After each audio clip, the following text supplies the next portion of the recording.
नमस्कार साथियों, आइए हमारे YouTube चैनल देहाती अनमोल कहानी चैनल में आप सबका स्वागत है। आ जाइए मेरे प्यारे भाइयों, हम आपको एक बहुत अच्छी कहानी ले जा रहे हैं। भक्ति श्री कृष्ण की कैसे होती है। आइए, बहुत अच्छी कहानी है। इस कहानी को आप पूरा जरूर सुनना और अपने जीवन में उतारना। बहुत अच्छी कहानी है। हम आपसे एक बात कहेंगे मेरे भाई, आप हमारे YouTube चैनल पर नए हैं तो हमारे YouTube चैनल को सब्सक्राइब, लाइक, शेयर अवश्य करें। जैसे कि आप हमारे YouTube चैनल देहाती अनमोल कहानी, हमारे चैनल की कहानी आप सुनेंगे और अपने जीवन में उतारेंगे। आ जाइए मेरे प्यारे भाइयों, चलते हैं।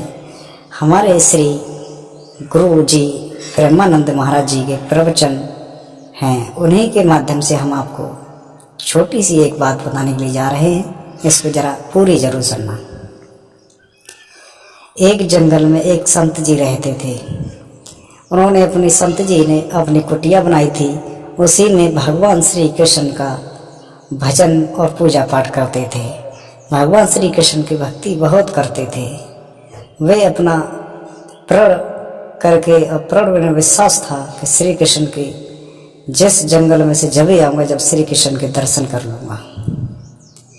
तो उसी कुटिया में संत जी भजन श्री कृष्ण जी का करते थे। तो उसी जंगल में एक दिन कहीं से एक शिकारी आ गया, शिकार करते करते। तो उस शिकारी ने वो कुटिया देखी।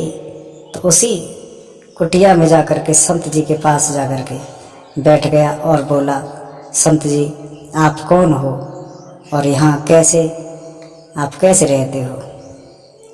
तो संत जी थोड़े चुप हो गए।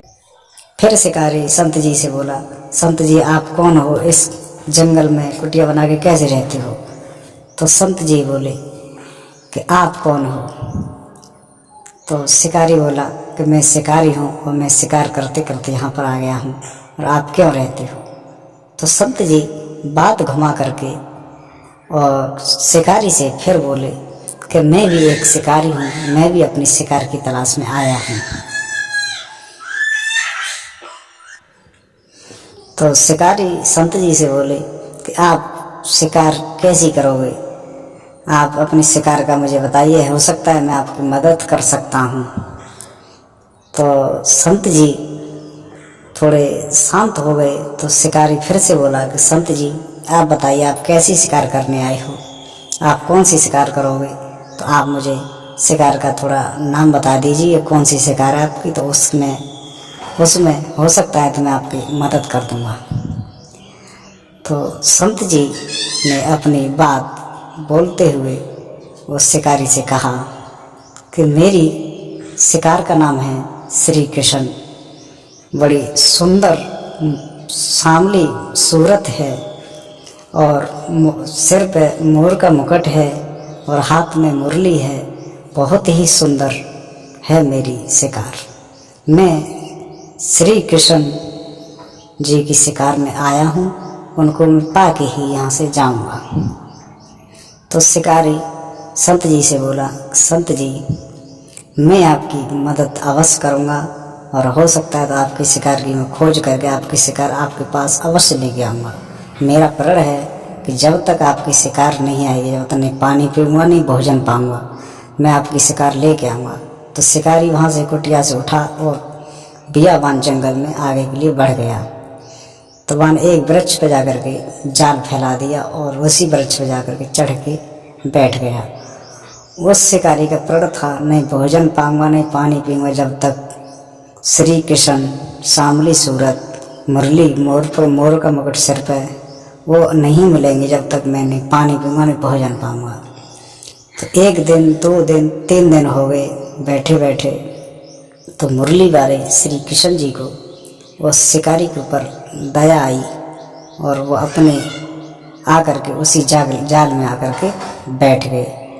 तो वो शिकारी भूखा प्यासा, तो उसे थोड़ी नींद भी आ गई बैठे बैठे। तो मुरली वाले उस जाल में आकर के बैठ गए। तो उसको थोड़ा महसूस हुआ गया कि मेरे जाल में कोई शिकार फंस गई।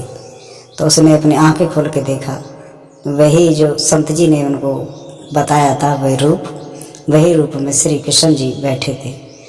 तो उस शिकारी वहाँ से उठा और उस जाल में बंद करके अपने सिर पे रख करके श्री कृष्ण जी को वहीं कुटिया में लेके चला जहाँ पर संत जी थे। जब संत जी के पास पहुँचे तो संत जी ने उस शिकारी को देखा और अपने मुरलीधर कन्हैया जी को देखा तो संत जी बहुत रोए और शिकारी के चरणों में गिर गए और ठाकुर जी के चरणों में गिर गए। तो मेरे प्यारे भाइयों, तो संत जी ने उस शिकारी को प्रणाम किया और अपने मुरलीधर को प्रणाम किया, दोनों किया। तो मेरे भाई, इस कहानी में आपका रहस्य यही है मेरे भैया कि हम और आप प्रण करके और पूर्ण विश्वास करके श्री कृष्ण ठाकुर जी पर अगर हम और आप भरोसा करते हैं तो आपकी मंजिल आसान होगी और आपके सब कार्य सफल होंगे। तो इसलिए हम और आपको सबको भगवान की भक्ति और भगवान का भजन अवश्य करना चाहिए। श्री कृष्ण जी के दर्शन करने चाहिए। सभी लोग भगवान जी की भक्ति करें और भगवान के दर्शन करें, भगवान के लिए भजन अवश्य करें। सब लोग राधा राधा बोले, कृष्ण कृष्ण बोले और सभी लोग एक दूसरे से मिल कर के व्यवहार में रहें। इसमें अगर कोई गलती हो तो माफ़ कर देना। फिर मिलेंगे अगली वीडियो में। जय जय श्री राधे, जय जय श्री कृष्णा।